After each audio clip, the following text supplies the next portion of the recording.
برائے خوشنودی امام زمان علیہ السلام پر بلند سے بلند تر صلوات.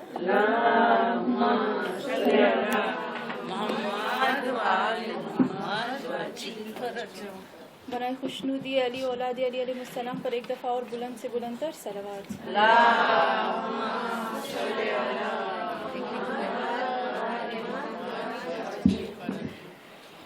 سورہ فاتحہ.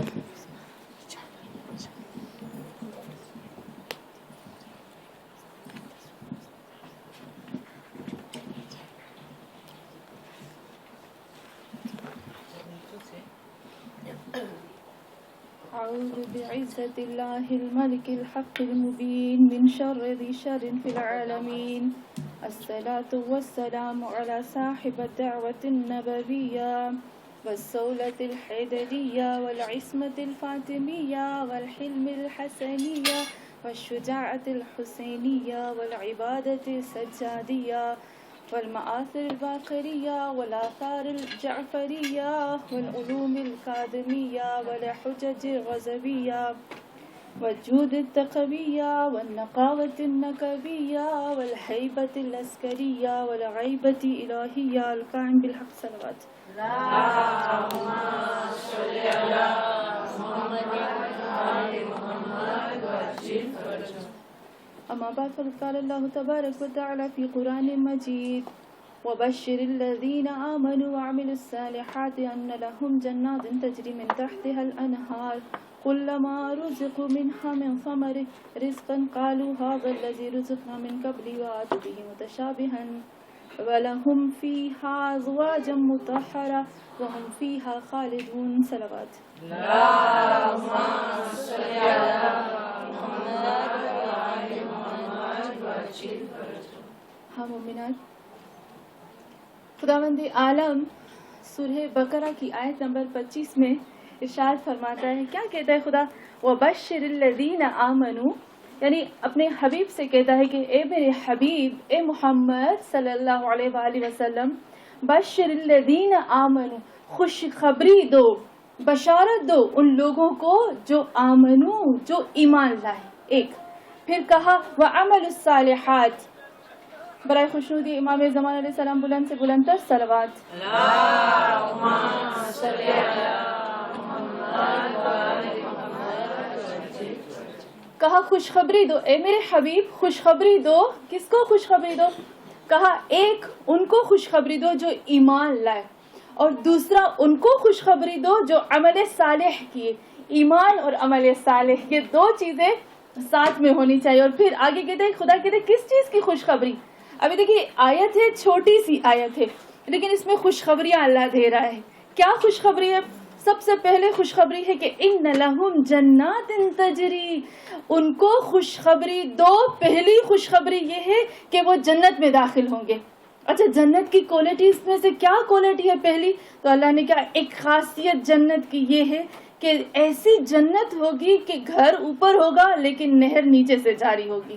اور پھر اللہ کہتا ان سے کہہ دو کلما رزقوا من ثمرہ، ان سے کہہ دو کہ تم جتنا اس میں سے رزق کھاؤ گے اللہ تمہارے لیے سب رزق رکھا ہے. اور تم دور دور سے دیکھو گے، شاید کا مفہوم ہے کہ تم جب دور دور سے فروٹ دیکھو گے، جب سامان دیکھو گے، چیزیں دیکھو گے جنت میں، کہو گے یا اللہ یہ تو وہی ہے جو میں نے دنیا میں دیکھا تھا. لیکن جب تم قریب جاؤ گے اور اس کو ٹچ کرو گے اور اس کو کھاؤ گے اور اس کو لو گے تو وہ بالکل وہ چیز ہوگی ہی نہیں جو تم نے دنیا میں دیکھی تھی. اس کا مزہ، اس کا لطف الگ ہوگا. اور پھر جو ایک اور خوشخبری اللہ نے کیا کہا سب سے بڑی خوشخبری، یعنی سب سے، یہ تو خوشخبری ہو گئی عام خوشخبری، کہا سب سے بڑی خوشخبری کیا ہے کہ ان لوگوں کو بولا جائے گا کہ وَلَهُمْ فِيهَا أَزْوَاجٌ مُطَهَّرَةٌ، اس جنت میں کیا ہوں گی تمہارے لیے پاک اور پاکیزہ زوج ہوں گی. میں زوج کہوں گی، بیویاں نہیں کہوں گی. اگر بیویاں کہوں گی تو صرف مردوں کے لیے ہو جائیں گے. علماء نے لکھا ہے کہ زوج کہا گیا نا، زوج مینز جوڑا، چاہے مرد کا جوڑا ہو چاہے عورت کا. پھر میں نے کہا یا اللہ یہ جو ہم لوگ کرتے ہیں، مرد کہتے ہیں نا حور ملے گی جنت میں، حور ملے گی، حور، اور مرد بڑے فخر سے کہتے ہیں مجھے تو حور ملے گی، سنتر حوریں ملیں گی مجھے. میں نے سوچا چلو نا میں اس حور پہ تحقیق کروں کہ یہ حور کیا چیز ہے. تو علماء واضح طور پر لکھتے ہیں کہ حور کا مقصد یہ نہیں ہے کہ صرف مردوں کو عورتیں ملیں گی. حور یعنی بڑی بڑی آنکھوں والے, کالی کالی آنکھوں والے, دورے دورے, جن کے چہرے کھلے کھلے ہوں گے, جن کی پیشانی پہ لکھا ہوگا لا الہ الا اللہ محمد الرسول اللہ.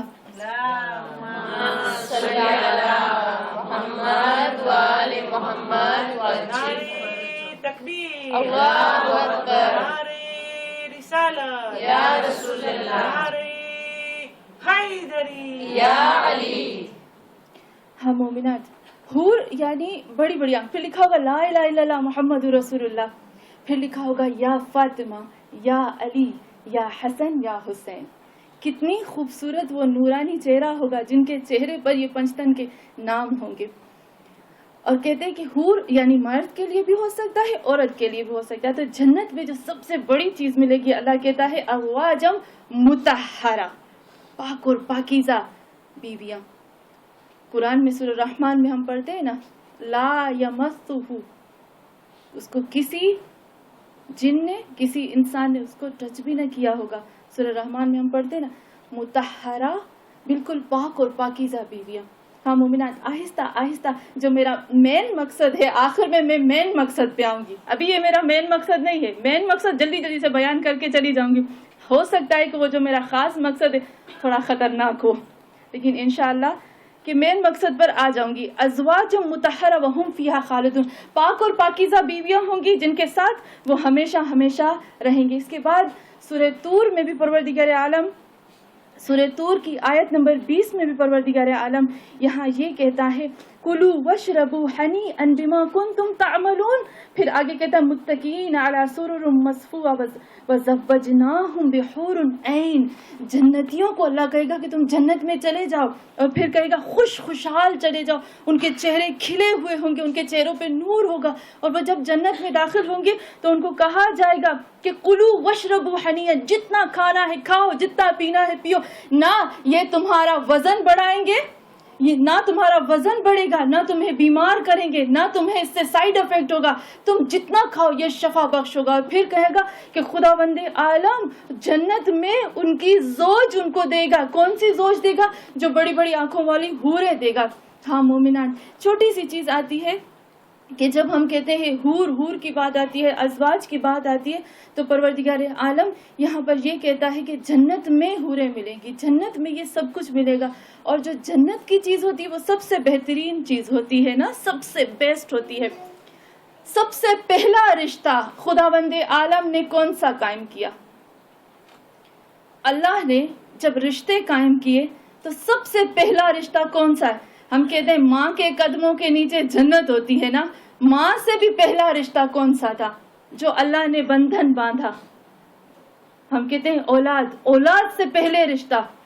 خدا کہتا ہے سب ماں, اولاد, بہن, بھائی, سب سے پہلا رشتہ جو پروردگار عالم نے جوڑا وہ تھا میاں بیوی کا, حضرت آدم اور بیوی حوا کا. اس سے پہلے کوئی رشتہ نہیں. کہا اس کے بعد ماں بنتی ہے, اس کے بعد اولاد آتی ہے, اس کے بعد بہن بھائی آتے ہیں. ہاں مومنات, اس کا کیا مطلب ہے کہ پروردگار عالم نے کیوں یہ رشتہ جوڑا؟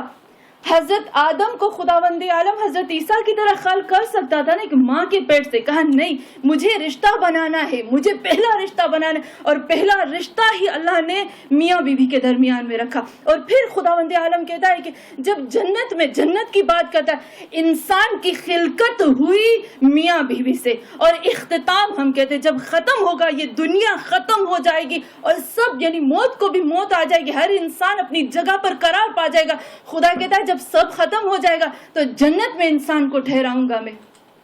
عجیب بات ہے نا, کیوں خدا کہتا ہے کہ جنت میں ماں کے پاس اس کی اولاد کی جنت ہوگی, بہن کے پاس اس کے بھائی کی اور بہنوں کی جنت ہوگی.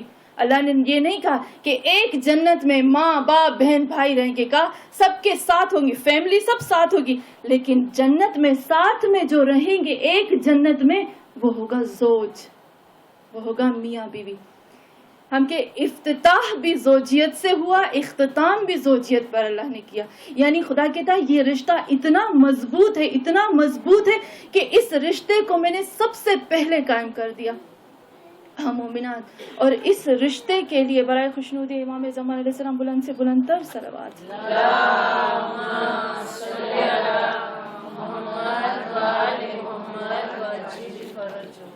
اور اس کے لیے خداوند عالم نے بار بار ہم لوگوں کو کہا کہ اس کو قائم رکھو, اس رشتے کو قائم رکھو, اس رشتے کو. جتنا یہ رشتہ, میں اتنا لمبی چوڑی بات میں نہیں جاؤں گی, فکس اپنے مطلب پہ آؤں گی.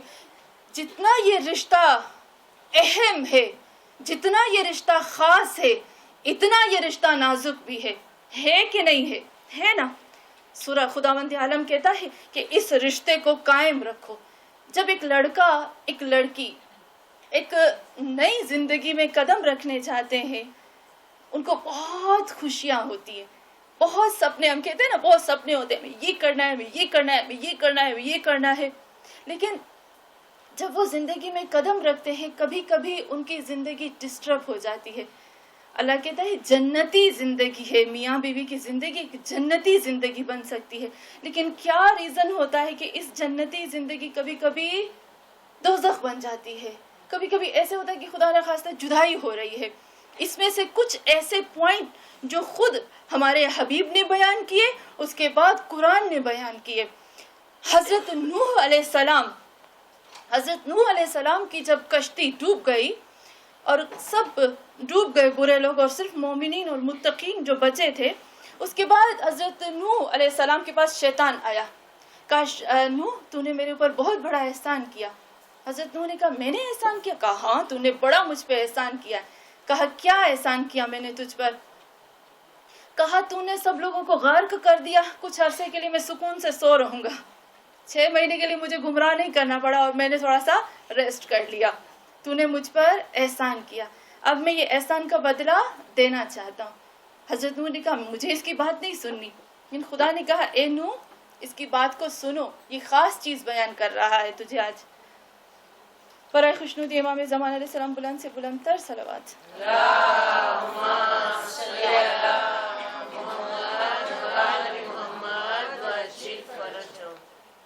نوح سے کہا اے نوح میں تجھے 3 چیزیں بتاتا ہوں, جب 3 حالتوں میں تم رہو تو تم مجھے یاد کرنا, مجھے نہ بھلانا. حضرت نوح نے کہا کیا کون کون سی وہ حالت ہے؟ کہا ایک غصے کی حالت میں, ایک غصے کی حالت میں مجھے یاد کرنا, کیونکہ جب کسی کو غصہ آتا ہے تو میں بہت خوش ہوتا ہوں. پہلا وار میرا یہ ہوتا ہے, یہ غصے کا عالم ایسا ہوتا ہے کہ جس سے میں میاں بیوی کو جدا کر دیتا ہوں, ماں باپ کو جدا کر دیتا ہوں, اولاد کو جدا کر دیتا ہوں, اور پوری کی پوری فیملی کو تباہ کر دیتا ہوں. اور ایک کہا کہ اے نوح جب تم کسی نامحرم کے ساتھ اکیلے ہو اس وقت مجھے یاد کرنا, کیونکہ تیسرا بیچ میں ہوتا ہوں ان کو خراب کرنے کے لیے, ان کو بگاڑنے کے لیے. کہا اے نوح, اور ایک اور چیز, جب تم کسی کے لیے عدل کرو, کسی کے لیے انصاف کرو, تو یاد رکھنا عدل اور انصاف کے بیچ میں تیسرا میں ہوتا ہوں. یہ 3 چیزیں جناب نوح کو بتائی. اور ہاں مومنات, شیطان کیا کہتا ہے, میں پہلے بھی ایک دفعہ پڑھ چکی تھی. شیطان کہتا ہے کہ روز, حدیث میں روز شیطان ایک بہت بڑا ممبر لگاتا ہے اور ممبر پر خود اوپر بیٹھتا ہے, چھوٹے چھوٹے شیطانوں کو بلاتا ہے. تم نے آج کیا کیا؟ کہے گا میں نے شراب پلائی. ایک کہے گا تم نے کیا کیا؟ میں نے آج زنا کرائی. اچھا تم نے کیا کیا؟ میں نے آج جوا کھلوایا. تم نے کیا کیا؟ آج میں نے فلاں کام کرا. کچھ نہیں کیا, کچھ نہیں کیا, کچھ نہیں کیا. جب ایک کو پوچھتا ہے تم نے کیا کیا؟ کہا میں نے میاں بیوی کا جھگڑا کرایا. کیا کرتا ہے شیطان؟ اس کو گلے لگاتا ہے, گلے لگا کر اس کو ممبر پر بٹھاتا ہے. ممبر پر بٹھا کر اپنے کہتا ہے یہ ہے جو سب سے بیسٹ کام کیا. شراب پینے والے نے اپنے آپ کو نقصان دی, جوا کھیلنے والے نے اپنے آپ کو نقصان دیا, لیکن جس نے میاں بیوی کو جھگڑا کرایا اس نے نسلوں کو تباہ کر دیا, اس نے 2 فیملیوں کو تباہ کر دیا. یعنی 2 فیملیز ختم ہو گئی اور اس کی نسلوں کو تباہ کر دیا. ہاں مومنات, یہاں خداوند عالم کہتا ہے کہ یہ غصے سے بچو. جب غصہ آتا ہے نا میاں بیوی میں, اور شیطان بیچ میں ہوتا ہے, اس کو ختم کرنے کے لیے. ایک اور چیز جو آتی ہے میاں بیوی کے لیے, میاں بیوی کا رشتہ بہت خوبصورت ہے. ابھی ہم نے کہا بہت پاک اور پاکیزہ رشتہ, بہت پاک اور پاکیزہ رشتہ. خدا کہتا ہے ہن لباس لکم وانتم لباس لہن. اس میں ایک چھوٹی سی چیز کہوں گی جو ہماری سوسائٹی سے پورے ہمارے شیعوں سے, ہمارے مسلمانوں سے تعلق رکھتی ہے. میں نے جو چیز نوٹ کی وہ یہ ہے, قرآن کہتا ہے ہن لباس لکم وانتم لباس لہن. ہن یعنی اللہ کیا کہتا ہے, دیکھیں کاش مرد اس چیز کو سمجھ سکے, کاش مردوں کو یہ چیز پتہ چل سکے کہ خداوند عالم کیا کہتا ہے. اللہ نے کہا, پہلے اللہ نے کہا ہن یعنی مرد کو کہا, اے مرد سوچو تم عورت کا لباس نہیں ہو, تم عورت کا قوامون ہو. قوامون سمجھتے ہو نا, تم اس کے گارڈین ہو, تم اس کے محافظ ہو. تم عورت کے لباس نہیں ہو بلکہ لباس عورت ہے تمہارا. ہن لباس لکم یعنی پہلے اللہ نے مرد کو کہا, اے مرد یہ عورت ہے جو تیرے عیبوں کو ڈھانکتی ہے, یہ عورت ہے جو تمہیں گرمی ٹھنڈی سے بچاتی ہے, یہ عورت ہے جو تمہیں گندا نظر آنے سے بچاتی ہے, یہ عورت ہے جو تمہاری پرسنالٹی کو بڑھاتی ہے. بعد میں کہا انتم لباس لہن, بعد میں کہا پہلے عورت لباس ہے, بعد میں مرد لباس ہے عورت کا. کتنا خوبصورت اللہ نے کہا. اور مردوں کو یہ جاننا چاہیے کہ جب وہ ہوٹل میں جاتے ہیں, ریسٹورینٹ میں جاتے ہیں, کھانا کھاتے ہیں تو اپنے لباس کو کس طرح سے بچاتے ہیں. کہیں ساک نہ لگ جائے, کہیں چوکھا نہ لگ جائے, کہیں فلاں چیز نہ لگ جائے. کتنا محفوظ رکھتے ہیں. ایک اپنی بیوی کو بھی اسی طریقے سے محفوظ رکھنا چاہیے. کہیں اس کو کیسے پرفیوم لگاتے ہیں, کیسے کولر جھاڑ کے جاتے ہیں, کیسے اپنے آپ کو بنا کے پریس کر کے جاتے ہیں. داسیاں اچھی رکھی جاتی ہیں کہ اچھے سے مجھے کپڑے دے جس میں بہت اچھے سے پریس ہو, پاس سے اچھے سے ہونے چاہیے, اس میں ذرا برابر بھی یہ نہ ہو. اپنی بیویوں کو بھی اس طرح سے رکھو. اللہ نے خود کہا ہے کہ بیویوں کو بھی اس طرح سے رکھو. اور پھر ایک اور چھوٹی سی چیز جو اللہ کہتا ہے ہن لباس لکم وانتم لباس لہن, خدا نے کہا وہ تمہارا لباس ہے. لباس جب ہم پہنتے ہیں نا, لباس کو ہماری ساری سیکرٹ پتہ ہوتی ہے کہ نہیں ہوتی. لباس کو ساری سیکرٹ پتہ ہوتی ہے اندر کی, اور جسم کو پوری سیکرٹ پتہ ہوتی ہے لباس کی. تو کیوں میاں شوہر دھڑی اپنی فون میں کوڈ لگا دیتا ہے, کیوں بائڑی اپنی فون میں کوڈ لگا دیتی ہے. یہ کون سا لباس ہے جس کو تن کا نہیں پتا, جس کو اپنے تن کا نہیں پتا اور تن کو لباس کا نہیں پتا. لباس جسم سے اپنے آپ کو دور بھگا رہا ہے. کون سا لباس ہے, کس دور میں ہم لوگ جا رہے ہیں. خدا نے کہا جتنا کوڈ رکھو گے, جتنا ایک دوسرے سے سیکرٹ رکھو گے, اتنی دوریاں بڑھیں گی. یہ شازنان کے لیے ایک گفٹ ہے کہ شازنان کوڈ نہیں رکھیے گا, اور اس کو بھی کہیے گا کہ کوڈ نہ رکھے, نہ فون میں, نہ لیپ ٹاپ میں, نہ کسی چیز میں. خدا کو یہ چیز نہیں پسند. اللہ کہتا ہے ایک دوسرے سے سیکرٹ نہ چھپاؤ, کھول کے ایک دوسرے کو بیان کرو. ہاں مومنات, ایک یہ چیز پروردگار عالم نے بیان کی کہ یہ چیز ایسی چیز ہے جو دھڑی بائڑی میں کیا ہوتی ہے, ایک دوری کا سبب بنتی ہے. دوری کا شک آتا ہے, وہم آتا ہے, گمان آتا ہے نا. ایک عورت, میں اس دن نیوز پہ دیکھ رہی تھی, ایک عورت اپنے فون میں ہمیشہ کوڈ رکھتی تھی اور بات کرتی تھی. اچھا, اس کے شوہر کو نہیں پتا تھا کہ میری بیوی کس سے بات کرتی. بالکل صحیح, نیوز میں جلدی سے اس کو بیان کرتی ہوں, اس کو پتا نہیں تھا کہ میری بیوی کس سے بات کرتی ہے. اچھا, شوہر کیا تھا کہ ہمیشہ اپنی بیوی کو منع کرتا تھا, حالانکہ حدیث میں اس کو منع کرتا تھا کہ اپنے بھائیوں کے ساتھ مت ملو, اپنی ماں کے ساتھ مت ملو. یہ کیسے انسان ہے, وہ اپنے بھائی سے مت ملو, اپنی ماں سے مت ملو. ابھی عورت چھپ کے بات کرتی تھی, وہ سوچتا تھا کہ یہ کس سے بات کرتی. ایک دن جب وہ گھر آیا تو دیکھا کہ بیوی گھر میں ہے ہی نہیں. پوچھا کہاں ہے, تو کہا فلاں کسی آنٹی کے گھر میں گئی ہے پاس میں. جب آنٹی کے گھر پوچھا تو وہاں تھی ہی نہیں.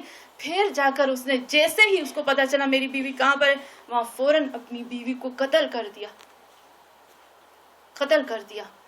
قتل کرنے کے بعد اس کو پتا چلا کہ میری بیوی تو اپنے بھائی کے ساتھ بات کرتی تھی, میری بیوی تو ہاسپٹل میں چھپ کے اس کی ماں کے ساتھ ملنے جاتی تھی. یعنی یہ سیکرٹ نہ دنیا کا ہوتا ہے نہ آخرت کا.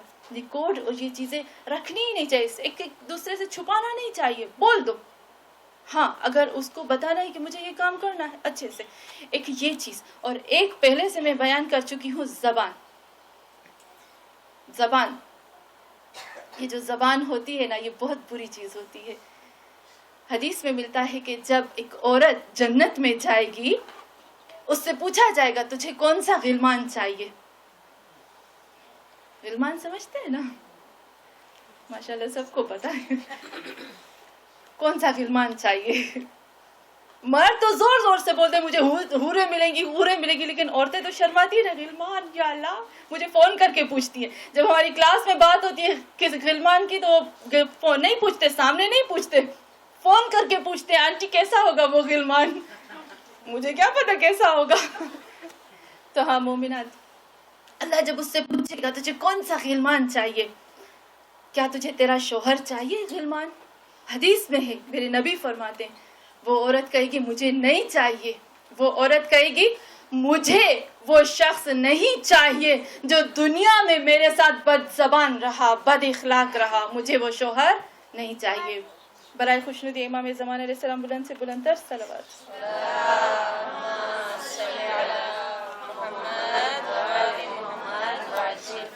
اسی طریقے سے مرد سے پوچھا جائے گا اگر تم چاہتے ہو تمہاری بیوی تم کو حور العین بنا کر ہم تمہیں دے دیں تو تمہیں چاہیے. تو اگر اس کی بیوی کی زبان کڑوی ہوگی، اگر اس کی بیوی کی زبان خراب ہوگی تو وہ اس کو کبھی بھی حور بن کر نہیں ملے گی. یہ بہت لمبا چوڑا ٹاپک ہے، اس پہ نہیں آؤں گی، لیکن ایک چھوٹی سی چیز جو خود خدا نے بھی بیان کر دی ہے وہ یہ ہے. سورہ نساء آیت نمبر 35. سورہ نساء جو میرا خاص ٹاپک نہیں، مجھے نہیں پتا میں کس طرح سے اس کو بیان کروں. خداوند عالم سورہ نساء میں کہتا ہے وَإِنْ خِفْتُمْ شِقَاقًا بَيْنَهُمَا فَابْعَثُوا حُكْمًا مِّنْ أَهْلِهِ وَحُكْمًا مِّنْ أَهْلِهَا إِنْ يُرِيدَ إِصْلَاحًا يُوَفِّقْهُ اللَّهُ بَيْنَهُمَا إِنَّ اللَّهَ كَانَ عَلِيمًا خَبِيرًا. یہاں یہ آیت ایک قانون، ایک لو بتاتی ہے. کیا لو بتاتی ہے؟ یہاں پر خدا کہتا ہے کہ میاں بیوی کا رشتہ بہت بہت بہترین رشتہ ہے. ایک غصہ، ایک زبان، ایک دوسرے سے دوری اور چھپانا لباس جو ہے وہ اس کو غلط سمجھ لینا. اور تیسری بات خداوند عالم یہ کہتا ہے کہ کسی بھی رشتے کو اجازت نہیں ہے کہ وہ میاں بیوی کے بیچ میں، دھڑی باڑی کے بیچ میں انٹرفیئر کرے. آپ سمجھتے نا انٹرفیئر؟